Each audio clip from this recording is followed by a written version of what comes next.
அருள்னா என்ன? வாழ்க்கையில ஒவ்வொருத்தருக்கும் ஏகப்பட்ட ஆசைகள் நமக்குள்ள இருக்குது. லட்சியங்கள் நம்ம நிறைய வச்சிருக்கிறோம். நிறைய பேர் என்கிட்ட கேட்கிற கேள்வி, எனக்கு நல்ல திறமை இருக்குது. என் வாழ்க்கையில எனக்கு நோக்கமும் தெளிவா இருக்குது. எனக்கு என்ன வேணுங்கிறது எனக்கு ரொம்ப தெளிவா தெரியும். என் நோக்கத்தை அடையறதுக்கு உண்டான திறமை என்கிட்ட இருக்குது. ஆனாலும் என் வாழ்க்கையில என்னால சக்சஸ் பண்ண முடியல. அப்படின்ற ஒரு கருத்தை பல பேர் என்கிட்ட ஷேர் பண்ணியிருக்காங்க. சார், என்னை விட திறமை கம்மியா இருக்கிறவங்களால நல்லா இருக்காங்க சார். என்னை விட நோக்கமே இல்லாத ஒரு மனிதர் ரொம்பவே நல்லா இருக்கிறாரு. ஆனா ஏன் எனக்கு இவ்வளவு திறமை இருந்தோம், என் வாழ்க்கையில நான் இதெல்லாம் அடையணும்ன்ற நோக்கம் இருந்தோம், எதனால நான் இப்படி இருக்கிறேன் அப்படின்ற ஒரு கேள்வி கேட்கிறாங்க. நிறைய பேர் கேட்கிறாங்க. இந்த கேள்வி உங்களுக்கும் இருக்கலாம்.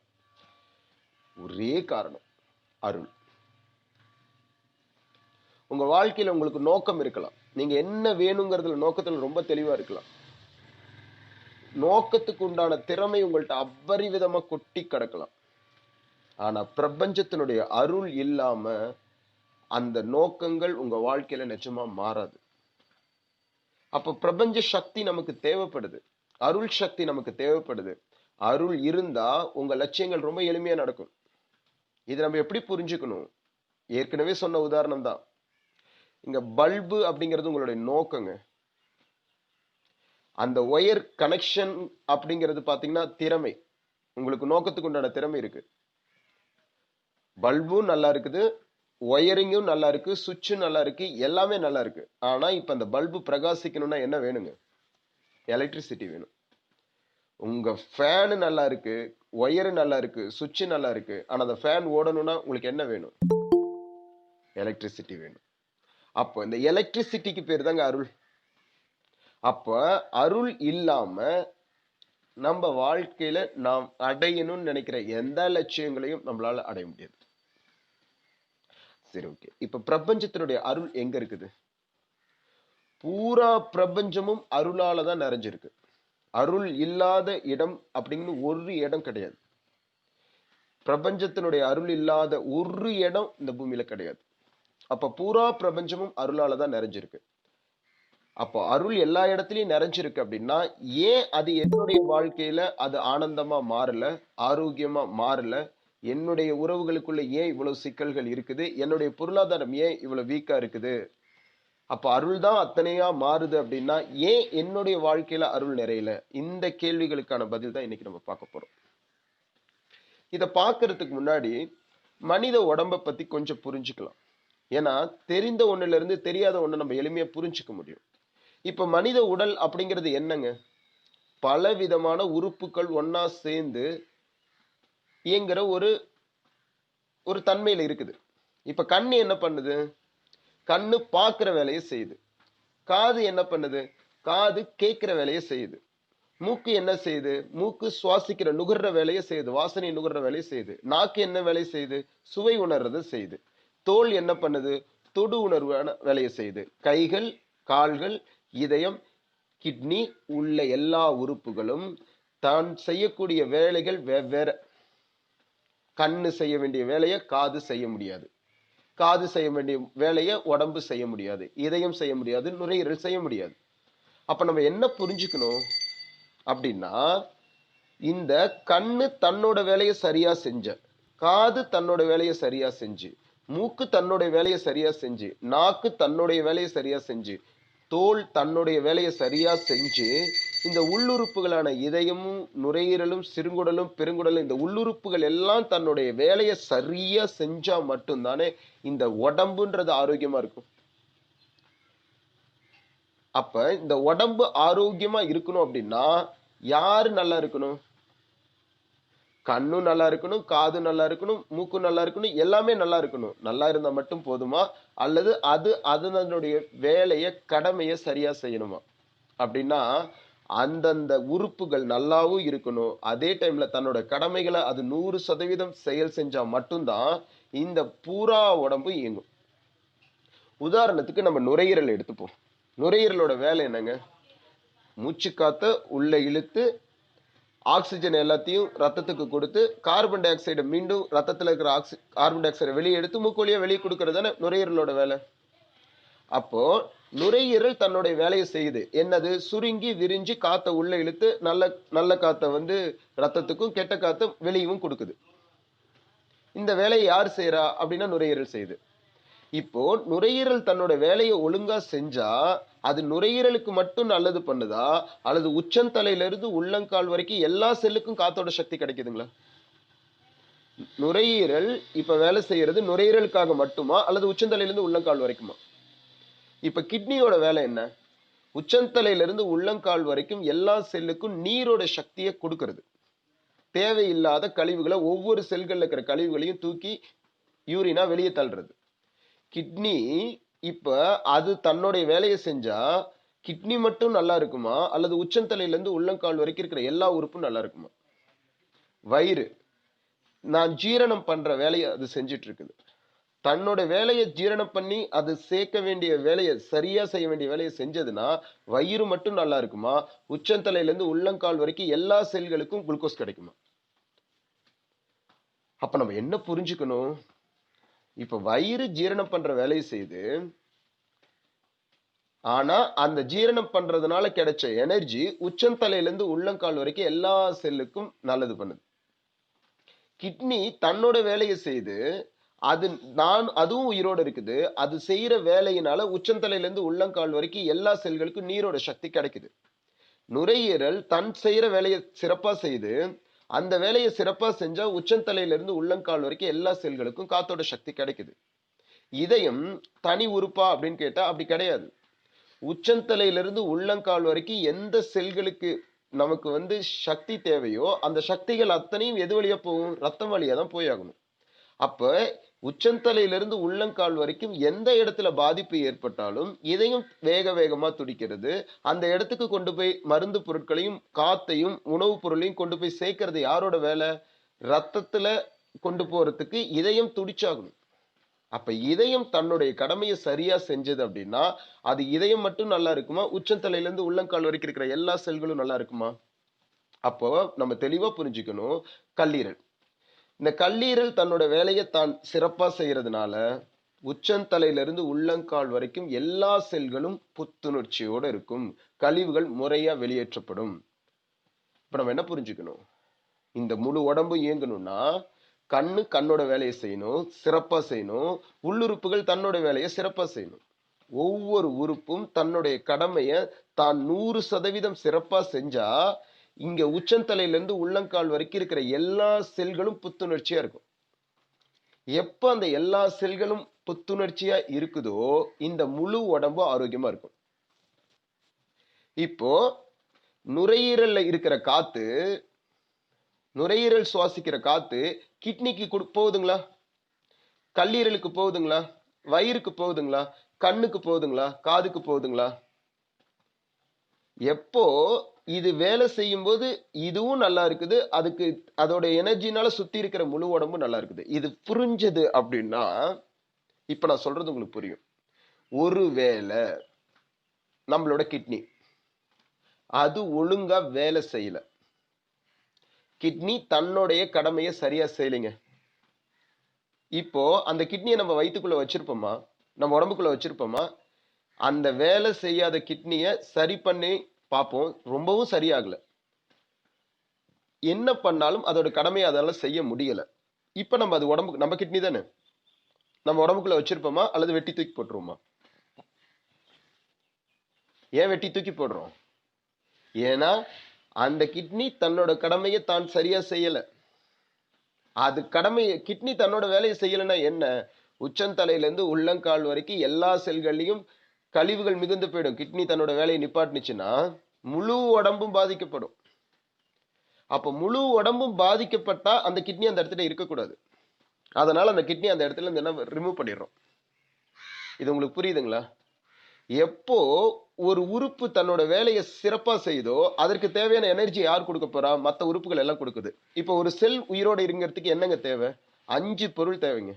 ஒன்னு நிலம், நிலத்தோட எனர்ஜி தேவை. 2வது காற்றோட எனர்ஜி தேவை. 3வது நீரோட எனர்ஜி தேவை. 4வது ஆகாய சக்தி தேவை. 5வது நெருப்போட சக்தி தேவை. இந்த 5 சக்தியும் ஒரு செல்லுக்கு சிறப்பா கிடைச்சா மட்டும்தானே ஒரு செல் உயிரோட இருக்கும். அப்போ இந்த 5 ஒரு செல்லுக்கு கிடைக்கும், கிடைச்சது அப்படின்னா அந்த செல் உயிரோடு இருக்கும். எந்த செல்லுக்கு அந்த 5 கிடைக்கும் அப்படின்னா, தன்னுடைய கடமை யாரு ரொம்ப சிறப்பா செய்றாங்களோ அவங்களுக்கு அந்த மிச்சம் இருக்கிற நுரையீரல் அந்த செல்லுக்கு தேவையான காத்த கொடுத்துரும். நிலம், வயிறு அதுக்கு தேவையான சாப்பாட்டை கொடுத்துரும். நமக்கு இதயம் அதுக்கு தேவையான பிபியை கொடுக்கும். எல்லாமே சேர்ந்து அதுக்கு தேவையானது எல்லாமே கொடுக்கும். ஆனா அந்த உறுப்பு கெட்டு போச்சு, தன்னோட கடமையை செய்யாம போச்சுன்னா இந்த உறுப்பு அந்த இடத்துல இருக்காது. அந்த இடத்துக்கிட்ட அது தேவையில்லை. அது வயிற்றுக்குள்ளேயே இருந்தாலும், நம்ம உடம்புக்குள்ளே இருந்தாலும் அது வேலை செய்யாத போகும்போது அது இருக்கிறதுக்கு தகுதி இல்லை, அதை வெட்டி வெளியே தூக்கி போடணும். இதே மாதிரிதான் நாம் எல்லாருமே முழு பிரபஞ்சத்தினுடைய ஒவ்வொரு செல்கள், இந்த பூரா பிரபஞ்சமும் ஒரு உடம்பா பாருங்க. ஒவ்வொருத்தரும் பிரபஞ்சத்தினுடைய ஒரு செல்கள். நம்ம எப்படி நம்ம உடம்பு பல கோடிக்கணக்கான செல்களால உருவாக்கப்பட்டிருக்கோ, அதே மாதிரி இந்த பிரபஞ்சம் அப்படிங்கிறது நம்மள எல்லாரும் சேர்ந்து முழு உடம்பா நம்ம இருக்கிறோம். இதுல கொஞ்சம் பேர் நம்ம கண்ணா இருக்கிறோம், கொஞ்சம் பேர் நம்ம காதா இருக்கிறோம், கொஞ்சம் பேர் கிட்னியா இருக்கிறோம், கொஞ்சம் பேர் நுரையீரலா இருக்கிறோம், கொஞ்சம் பேர் உடம்புல இருக்கிற செல்களா இருக்கிறோம், எலும்பா இருக்கிறோம், தசையா இருக்கிறோம், என்னென்னவோ இருக்கிறோம். நாம இப்ப எல்லாருமே சேர்ந்து பிரபஞ்சத்தினுடைய ஒரு செல்லா இருக்கிறோம். நாம் எல்லாரும் சேர்ந்து இயங்கும் போதுதான் இந்த பிரபஞ்சம் இயங்குது. எப்படி உச்சந்தலையில இருந்து உள்ளங்கால் வரைக்கும் ஒவ்வொரு செல்லுடைய சரியான இயக்கம் எப்படி உடம்ப ஆரோக்கியமா வச்சுக்குதோ, அதே மாதிரி நாம் ஒவ்வொரு மனிதர்களுடைய செயல்கள் தான் இந்த பிரபஞ்சம்ன்ற முழு உடம்ப ஆரோக்கியமா வச்சுக்குது. இப்ப இந்த இதயம் யோசிக்குது, நான் ஏன் நுரையீரலுக்கு பிபி கொடுக்கணும்? நான் ஏன் வயிற்றுக்கு ரத்தத்தை வேக வேகமா அனுப்பணும்? நான் ஏன் முழங்காலுக்கு வேக வேகமா ரத்தத்தை அனுப்பணும்? நான் கஷ்டப்பட்டு உட்காந்து இதயத்தை வேக வேகமா செயல் செஞ்சு அவங்களுக்கு நான் ஏன் கொடுக்கணும்? அந்த நுரையீரல் எனக்கு எதுவுமே பண்ண மாட்டேங்குது, எனக்கு இது பண்ண மாட்டேங்குதுன்னு சொல்லிட்டு ஏதாவது ஒரு காரணம் சொல்லி இதயம் தன்னோட வேலையை நிறுத்திடுச்சுன்னா இந்த முழு உடம்பு கொலாப்ஸ் ஆயிடுமா? அப்ப முழு உடம்பு அழிஞ்சு போகுமா, இதயம் மட்டும் அழிஞ்சு போகுமா? முழு உடம்பு அழிஞ்சு போகும். அப்போ ஒரு உறுப்பு தன்னோட கடமையை செய்யலைன்னா அதை சரி செஞ்சு அந்த முழு உடம்பையும் சரி செய்ய பார்க்கிறோம். நம்ம அந்த உறுப்பு வேலையே செய்யாதுன்னா அதை வெட்டி தூக்கி போட்டு வேற இடத்துல வச்சிடறோம். இப்படிதாங்க. இது புரிஞ்சதுன்னா இப்ப நான் பேசுற விஷயம் உங்களுக்கு புரியுங்க. இந்த பிரபஞ்சத்துல நாம் எல்லாருக்கும் ஒரு கடமை இருக்குது. நீங்க என்ன கடமை? உங்க கடமை கடமை இருக்குன்னா ஏதோ ஒண்ணு பெருசா நீங்க நினைச்சுக்க வேண்டாம். நீங்க இப்ப யாரா இருக்கிறீங்கன்னு பாருங்க. ஒரு குழந்தைக்கு அப்பாவாவோ அம்மாவாவோ இருப்பீங்க. யாரோ ஒருத்தருக்கு மனைவியாவோ கணவனாவோ இருப்பீங்க. ஏதோ ஒரு வேலையில பாஸா இருக்கலாம் அல்லது ஒர்க்கரா இருக்கலாம். நீங்க ஒரு வியாபாரியா இருக்கலாம். எதுவா வேணாலும் இப்ப நீங்க செயல் செய்றீங்க. இந்த பிரபஞ்சம்ன்ற முழு உடம்புல நீங்க ஒரு அணுவா இருந்து வேலை செஞ்சுட்டு இருக்கீங்க. நானும் ஒரு அணுவா இருந்து வேலை செஞ்சுட்டு இருக்கிறேன். எப்ப என்னுடைய வேலையை நான் சிறப்பா பார்க்கிறேனோ இப்போ இந்த முழு பிரபஞ்சம்ன்ற உடம்பு நல்லா வேலை செய்யுதுங்க, அற்புதமா இயங்குது. எப்ப என்னுடைய கடமையை நான் சரியா செய்யலையோ இந்த முழு பிரபஞ்சமும் சீர்கெடுது. அப்ப என்ன பண்ணுது பிரபஞ்சம்? தன்னுடைய கடமையை தான் சரியா செய்யாத மனிதர்களை, அது நான் என் கடமையை சரியா செய்யாத போது அந்த உறுப்பை எப்படி நம்ம உடம்புல இருந்து வெட்டி எரிச்சு தூக்கி எரிச்சு போடுறோமோ, அந்த நமக்கு தேவையான சக்தி அந்த அந்த உறுப்புக்கு தேவையான சக்தி கிடைக்காம போகுதோ, அதே மாதிரி தன்னுடைய கடமையை தான் 100% செயல்படுத்தாத மனிதனுக்கு பிரபஞ்சத்தின் அருள் முழுமையாக கிடைக்காது. இதுதாங்க விதி. அப்ப நீங்க என்ன பண்ணணும்? நம்ம என்ன பண்ணிட்டு இருக்கிறோம்? என் கடமையை நான் செய்யறதுக்கு இன்னொருத்திட்ட இருந்து ஏதோ ஒன்னை எதிர்பார்க்கிறோம். ஏங்க உங்க அப்பா அம்மாவை நல்லா பாத்துக்க மாட்டேங்கிறீங்க? அப்பாவா நீங்க யாரோ ஒருத்தர் அப்பா அம்மா உங்களை பெத்துருக்காங்கல்ல, அவங்கள பாத்துக்க வேண்டியது யாரோட கடமை? அது உங்களோட கடமை. ஆனா ஏதாவது ஒரு நியாயமான காரணத்தை சொல்லி, எனக்கு வேலை இருக்குது, என்னால அதை பாத்துக்க முடியல, எனக்கு இது பண்ண இருக்குன்னு ஏதாவது ஒரு நியாயமான காரணத்தை சொல்லி உங்க கடமையை நீங்க சரியா செய்யல அப்படின்னா, இப்ப இந்த பிரபஞ்சத்தினுடைய சட்டத்துக்கு நீங்க ஒத்து வரல. இந்த உடம்புல இருக்கிற எல்லா செல்களும் இன்னொரு செல்லுக்கு சப்போர்ட் பண்ணுது. ஒவ்வொரு செல்களும் இன்னொரு செல்லுக்கு நல்லா இருக்குது, உதவி பண்ணுது. ஏதாவது ஒரு காரணம் சொல்லி உங்க கடமையை நீங்க தட்டி கழிக்கிறீங்க, அல்லது உங்க கடமையை சரிவர செய்யாம போறீங்க. அப்பாவா மகனா அப்பாவுக்கு நீங்க செய்ய வேண்டிய கடமையை செய்யல அப்படின்னா இப்போ பிரபஞ்சத்தினுடைய அருள் உங்களுக்கு கட்டாகுது. மகனா இருந்து நீங்க என்ன செய்யணுமோ அதை செய்யணுங்க. அவரு அதுக்கு தகுதியான நபரா, தகுதி இல்லாத நபரா, அவர் கோபக்காரரா, அது அவருடைய பிரச்சனை. நீங்க மகனா இருந்து என்ன செய்யணுமோ அதை 100% செய்யணும். இப்ப நம்ம அடுத்த கேள்வி கேட்கலாம். சார், நான் எல்லா வேலையும் செய்யறேன், கடமையா இருந்து எல்லாம் செய்யறேன், அத கடனேன்னு செய்யறேனா அல்லது முழுமையான ஈடுபாட்டோட அன்பான உணர்வோட செய்யறேனா? இது ரொம்ப முக்கியங்க. ரெண்டு தாங்க பிரபஞ்சத்தினுடைய அருளை ரிசீவ் பண்றதுக்கு. இந்த பிரபஞ்சத்துல நான் வந்திருக்கேன்னா என்னுடைய செயல்னு ஒண்ணு இருக்குது. அந்த செயலை நான் செய்யறேனா முதல்ல பார்க்கணும். கடமையை நான் சரியா செய்யறேனான்னு. ரெண்டாவது, அந்த கடமையை நான் செய்யும் போது அதை கடனேன்னு செய்யறேனா அல்லது என்ஜாய் பண்ணி லவ் பண்ணி அந்த வேலையை நான் செய்யறேனா? இது ரெண்டையும் நீங்க பண்ணிட்டீங்க அப்படின்னா பிரபஞ்சத்தினுடைய அருள் குபு குபு குபு குபுன்னு உள்ள வந்துருங்க. உங்க வாழ்க்கையில உங்களுக்கு என்ன தேவையோ அதை அத்தனையும் பார்த்துக்கும். ஒரு செல்லுக்கு காத்து வேணும்னா நுரையீரல் தானே கொடுக்கணும். ஒரு செல்லுக்கு தண்ணி வேணும்னா அது கிட்னி தானே கொடுக்கணும். ஒரு செல்லுக்கு சாப்பாடு வேணும்னா அது வயிறுல இருந்து தானே போய் ஆகணும். ஒரு செல்லுக்கு பிபி வேணும்னா அது நெருப்போட சக்தி வேணும்னா அது இதையும் தானே கொடுத்தாகணும். ஒரு செல்லுக்கு ஆகாய சக்தி வேணும்னா அது கல்லீரல் தானே கொடுத்தாகணும். அப்ப எப்போ ஒரு செல்லு ரொம்ப சரியா வேலை செய்தோ அந்த செல்லுக்கு தேவையான அந்த 5 சக்தியும் ஒன்னா கிடைக்குதுங்க. அது கிடைச்சே தீரும். ஏன்னா அது கடமையை 100% செய்யுது. நான் ஏன் என் கடமையை செய்யணும்னு அந்த செல்லு செய்யாம இருந்தா அந்த செல்லுக்கு காத்து போகாது, அந்த செல்லுக்கு நெருப்பு சக்தி கிடைக்காது, அந்த செல்லுக்கு ஆகாய சக்தி கிடைக்காது, அந்த செல்லுக்கு நீர் சக்தி கிடைக்காது. நான் சொல்றது உங்களுக்கு புரியும்னு நினைக்கிறேன். அப்ப உங்களை சுத்தி நீங்க என்னவா இருக்கிறீங்க, நீங்க என்ன வேலை வேணாலும் செய்யுங்க, அந்த கடமையை 100% நீங்க செய்றீங்களா? இப்ப உங்களுக்கு பிரபஞ்சத்தோட அருள் முழுமையா கிடைக்கும். அந்த கடமையை செய்யும் போது ஆனந்தமா புத்துணர்ச்சியா மகிழ்வோட செய்றீங்களா? இப்பதாங்க கிடைக்கும். அப்ப நம்ம என்ன பண்ணணும்? என் கணவனா உங்க மனைவியை பார்த்துக்க வேண்டியது யாரோட பொறுப்பு? உங்களுடைய கடமை அது. இப்ப நம்ம சொல்றோம் இல்லைங்களா, எதோ காரணம் சொல்றோம். ஏன் நான் என் குழந்தைய அடிக்கிறேன்னா, ஏன் என் குழந்தை என் மனைவியை நான் பிரிஞ்சிருக்கிறேன்னா, எனக்கு எதனால என் குடும்பங்கள்ல சண்டை வரும்னு ஏகப்பட்ட காரணம் சொல்றீங்கல்ல. நீங்க உங்களுடைய கடமையை செய்யாம இருக்கிறதுக்கு ஏகப்பட்ட காரணங்களை சொல்றீங்க. நம்ம எல்லாருமே சொல்றோம். ஏன்னா அதுக்கு அந்த அந்த நபர் தகுதியான நபர் கிடையாதுன்றதுதான் நம்மளுடைய கான்செப்ட். நான் அவர் ஒன்றும் மதிக்கிற அளவுக்கு ஒன்றும் பெரிய நபர் கிடையாது, அவர் ஒன்றும் அப்படி ஒன்றும் பெருசா செஞ்சிடலையே, அப்ப இந்த ரீசனுக்காக நான் என்னோட கடமையை நான் செய்ய மாட்டேன்னு சொல்லிட்டு நம்ம கடமையை செய்யாம இருக்கிறதுக்கு ஒரு ரீசன் நம்ம சொல்ற மாதிரி பிரபஞ்சத்துடைய வேலை என்னங்க? உங்களை நல்லா பார்த்துக்க வேண்டியது, உங்களுக்கு தேவையான ஆரோக்கியத்தை கொடுக்க வேண்டியது, உங்களுக்கு தேவையான அன்பை கொடுக்க வேண்டியது, உங்களுக்கு தேவையான செல்வ செழிப்பு கொடுக்க வேண்டியது, உங்களை பொத்தி பொத்தி அன்பா ஆரோக்கியமா பார்த்துக்க வேண்டியது யாரோட வேலைன்னா உங்க பிரபஞ்சத்தோட வேலை. நீங்க உங்க கடமையை செய்யாம போனதுக்கு நீங்க ஏதாவது ஒரு காரணம் வச்சிருந்தீங்க அப்படின்னா இந்த பிரபஞ்சம் என்ன சொல்லுது? உன் கடமையை நீ ஒரு காரணம் சொல்லி தட்டி கழிக்கிறல்ல. அதே மாதிரி உன்னை பார்த்துக்க வேண்டியது என்னோட கடமை. நீ எப்போ உன் கடமையை சொல்றதுக்கு ஒரு ரீசன் இல்லையோ, நீ அதுக்கு ஆப்டான பர்சனா அவங்கள மதிக்கலையோ, எனக்கு நீ ஆப்டான பர்சன் கிடையாது. நான் சொல்ற மாதிரி நீ உண்மையா இருக்கிறியா? நான் சொல்ற மாதிரி நீ பொய்யே பேச திருடுனதே கிடையாதா? நான் பிரபஞ்சம் சொல்ற மாதிரி எல்லாருமே பிரபஞ்சத்தினுடைய தர்மத்தின்படி நம்ம அப்படியே எல்லாருமே அச்சு பிசறாம நடந்துட்டு இருக்குமா? கோவப்படுறதே இல்லையா? கவலைப்படுறதே இல்லையா? வருத்தப்படுறதே இல்லையா? எவ்வளவு ரீசன் இருக்கு பிரபஞ்சம் நம்மள அவாய்ட் பண்றதுக்கு. ஆனா இன்ன வரைக்கும் நம்மள அதை அவாய்ட் பண்ணல. அதுக்கு ஒரு மிகப்பெரிய உதாரணம் இன்னைக்கு நம்ம மூச்சு விட்டுட்டு இருக்கோம். நம்ம கூட படுத்த பல பேர் இன்னைக்கு எந்திரிக்கல, இன்னைக்கு நம்ம எந்திரிச்சிட்டோம். அப்ப இது சாதாரண விஷயம் கிடையாது. இது பிரபஞ்சம் நம்ம மேல வச்சிருக்கிற கருணை, பிரபஞ்சம் நம்ம மேல வச்சிருக்கிற அன்பு. அந்த அன்பு எப்படி இருக்குன்னா கட்டுப்பாடே கிடையாது.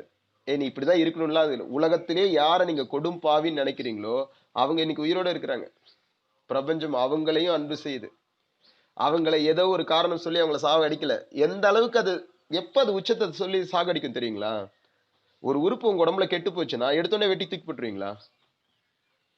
இன்னைக்கு அந்த கடமையை செய்யலனாலும் அது புரிஞ்சுக்கிட்டு நாளைக்கு செய்யும்னு சொல்லிட்டு எப்படியாவது அதை சரி பண்ண முயற்சி பண்ணிக்கிட்டே இருப்பீங்களா இல்லையா? ஏதோ ஒரு மாத்திரை கொடுத்தோ மருந்து கொடுத்தோ அந்த உறுப்பை தன்னோட வேலையை செய்ய வைக்கிறதுக்கு ஏதோ ஒரு பலகீனமானதுனால அந்த காரணத்தை ஒழுங்கா செய்ய விடாம போனதுனால அது எப்படியாவது சரி பண்ணணும் சரி பண்ணணும்னு சொல்லிட்டு பாக்குறோம்.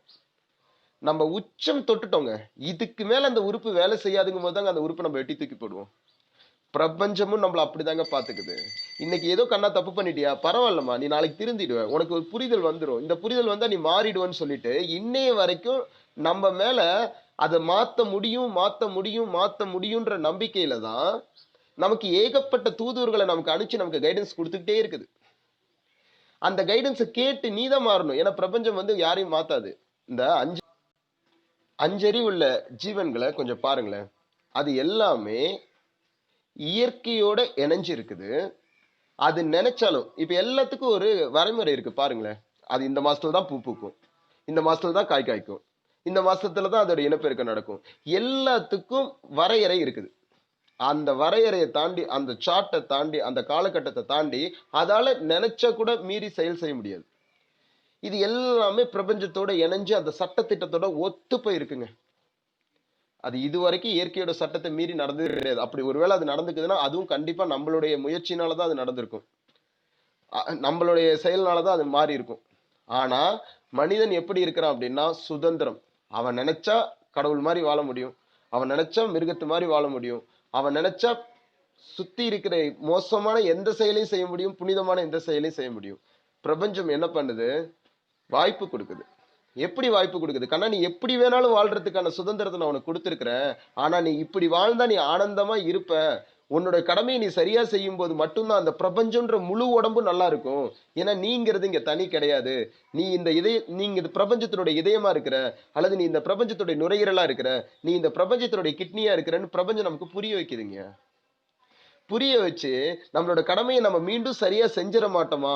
இன்னைக்கு ஏதோ தப்பு பண்ணிட்டு இருக்கான், இவனுக்கு அறியாமை, தான் யாருன்னு இவனுக்கு தெரியல, இவன் ஒருவேளை தெரிஞ்சிருந்தா தன்னோட கடமையை சரியா செய்யாம இருந்திருப்பானா? ஏதாவது ஒண்ணு புரிய வைக்கிறதுக்காக ஏகப்பட்ட தூதுவர்கள் அந்த பூமிக்கு அனுப்பிச்சு உன்னுடைய கடமையை 100% செய், உன் கடமையை செய்யுன்னு சொல்லிட்டு பல பேர் வழியா இன்ஸ்ட்ரக்ஷன் கொடுக்குது. நம்ம இந்த இன்ஸ்ட்ரக்ஷனை கேட்டு, ஆமா நான்ன்றது தனி கிடையாது, நான் செய்யற செயல் இந்த பூரா பிரபஞ்சத்தையும் பாதிக்கும், அதனால எனக்காக இல்லாட்டினாலும் இந்த பிரபஞ்சத்துக்காக நான் என்னோட கடமையை செய்யணும்னு நீங்க நான் என்ன என் கடமையை சரியா செய்ய முடியும்னு நீங்க நினைச்சீங்கன்னா உங்களுக்கு என்ன தேவையோ அதை சப்போர்ட் வந்து பஞ்சபூதங்கள் உங்களுக்கு கொடுக்கும். அந்த பஞ்சபூத சக்தி உங்களுக்கு கொடுத்துரும். காரணம், இவர் அந்த புரிதல் வந்துருச்சு. நான்றது தனி கிடையாது, நான் செய்யற செயலால இந்த பூரா பிரபஞ்சமும் நல்லா இருக்குதுன்ற புரிதல் இவருக்கு வந்துருச்சு. இந்த புரிதல் வந்து மீண்டும் நான் என்னோட கடமைக்குள்ள வர ஆரம்பிச்சிட்டேன்னா, நேத்து வரைக்கும் எனக்கு தடைப்பட்டிருந்த அத்தனை சக்திகளும் இன்னைக்கு எனக்கு கிடைச்சிருங்க. அருள்ங்கிறது அப்படி குபு குபு குபுன்னு எனக்கு வரும். இது வரைக்கும் இப்பவும் பிரபஞ்சம் தான் உங்களோட பேசிட்டு இருக்கு. இப்ப கடமையை செய்யாதவங்க மனிதர்களுக்கு நான் என் கடமையை செய்யறதுக்கு நியாயமான காரணத்தை சொல்லி நீங்க கடமையை செய்யாம போனதுக்கு இருக்கிற மனிதர்களுக்கு இப்ப பிரபஞ்சம் பேசிட்டு இருக்கு. இந்த வினாடி என்னுடைய கடமையை நான் சரியா செய்யாததுனாலதான் எனக்கு தேவையான சக்தி கிடைக்கலன்றத புரிஞ்சு, இந்த வினாடியிலிருந்து உங்களுடைய கடமை என்ன, அப்பாவா உங்களுடைய கடமை என்ன, அம்மாவா உங்களோட கடமை என்ன, பாஸா உங்களோட கடமை என்ன, இல்ல வேலை செய்யற ஒர்க்கரா உங்களோட கடமை என்ன, நீங்க ஒரு மைண்ட் ட்ரைனரா உங்களோட கடமை என்ன, நீங்க எதுவா இருக்கிறீங்களோ அந்த கடமைய சுத்தி இருக்கிற மனிதர்கள் அதுக்கு ஆப்டான மனிதரா இல்லையா அதெல்லாம் தேவையில்லை. உங்களோட ரோலை 100% நான் என்ன செய்ய வந்தனோ அதை நான் 100% செய்ய போறேன், என்னுடைய கடமையை நான் பர்ஃபெக்டா செய்ய போறேன்ற ஒரு உறுதி நீங்க எடுத்துட்டீங்கன்னா, இந்த உறுதி எடுத்த இந்த வினாடி பிரபஞ்சத்தினுடைய அருள் உங்களுக்குள்ள வருங்க. திறந்துருச்சுங்க. பிரபஞ்சத்தினுடைய சக்திக்குள்ள நீங்க நுழைஞ்சிட்டீங்க. அந்த செயலை செய்யும் போது அன்பா, ஆனந்தமா, உற்சாகமா, மன மகிழ்ச்சியோட உங்களோட கடமையை நீங்க செஞ்சீங்கன்னா பிரபஞ்சத்தினுடைய அருள் குபு குபு குபு குபுன்னு உள்ள வந்துருங்க. உங்க வாழ்க்கையில என்ன வேணுமோ அதுவா அந்த அருள் மாறும். இதாங்க பிரபஞ்சத்தினுடைய விதி. அப்ப யோசிச்சு பார்க்கலாம், நான் என்னுடைய கடமையை சரியா செய்யாத போது எனக்கு அருள் கிடைக்காது. என்னுடைய கடமையை நான் உணர்ந்து 100% இனிமையா, சந்தோஷமா, ஆனந்தமா இதை நான் செய்யும் போது பிரபஞ்சம்ன்ற முழு உடம்பும் ஆரோக்கியமா இருக்கும். இந்த முழு உடம்பும் ஆரோக்கியமா இருக்கிறதுக்கான காரணம் என்னங்க? நீங்க உங்களுடைய கடமையை செஞ்சது. உங்களோட கடமையை நீங்க 100% செஞ்சதுனாலதான் இந்த பிரபஞ்சம்ன்ற முழு உடம்பும் ஆரோக்கியமா இருக்குது. இப்ப இந்த முழு உடம்பும் உங்களுக்கு ஒரு செல்லுக்கு ஏதோ ஒரு பிரச்சனை வந்தா விடுமா? இந்த பஞ்சபூத சக்திகள் அத்தனையும் உங்களை ப்ரொடெக்ட் பண்ணும். ஏன்னா நீங்க தன்னோட கடமையை சரியா செய்றீங்க. இப்ப நீங்க யோசிச்சு பார்க்கலாம், நம்ம நடந்து போறோம், கண்ணு பார்க்க மாட்டேன்னு அடம் பிடிக்குது, காது கேட்க மாட்டேன், நான் ஏன் கேட்கணும், இவன் இந்த கால் நடந்து போறதுக்கு நான் ஏன் பார்க்கணும், இந்த கால் தானே நடக்குது, நான் ஏன் பார்க்கணும், காலுக்கு முள்ளு குத்துனா குத்திட்டு போகுது, எனக்கு என்னன்னு சொல்லிட்டு கண்ணு தன்னோட வேலையை செய்யலைன்னா எங்கேயோ கொண்டு போய் விழுவுறோம். உளுந்தா கண்ணும் சேர்ந்து சாகுமா இல்ல கால் மட்டும்தான் சாகுமா?